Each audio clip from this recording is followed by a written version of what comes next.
मंद के कबायली और सियासी शख्सियत मीर फिदा हकीम रिंद ने RHC हस्पताल मंद का दौरा किया और मुख्तलिफ वार्ड्स का मुआयना किया।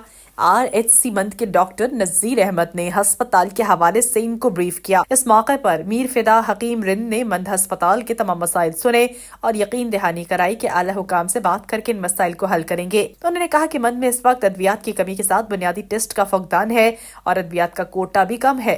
मंद की आबादी बढ़कर अब तक 1 लाख के करीब हो चुकी है, जबकि अद्वियात वही पुरानी कोटे के मुताबिक फराहम की जा रही हैं। इस मौके पर फिदा हकीम रिंद ने कहा कि जो मेरे बस में है वो मैं जाती हवाले से फराहम करता हूँ। उन्होंने हस्पताल के लिए 2 अदद बैटरी और 1 इन्वर्टर फराहम करने का ऐलान करते हुए RHC मंद के तमाम मसाइल में आला हुकाम के सामने पेश करूंगा और अहले अहमर के सूबाई हुकाम के साथ हालिया मुलाकात में RHC मंद में अद्वियात के कोटे को बढ़ाने का मुतालबा किया था और इंशाल्लाह अद्वियात का कोटा बढ़ाया जाएगा। उन्होंने चीफ सेक्रेटरी बलूचिस्तान और सेक्रेटरी हेल्थ से अपील करते हुए कहा कि RHC मंद में मेडिकल स्टाफ और पैरामेडिक स्टाफ की कमी को पूरा किया जाए, जबकि अस्पताल में अद्वियात का कोटा बढ़ाने के साथ साथ बुनियादी टेस्ट फराहम करने का मुतालबा किया। उन्होंने मेडिकल स्टाफ के लिए रिहायशी कॉलोनी बनाने का भी मुतालबा किया।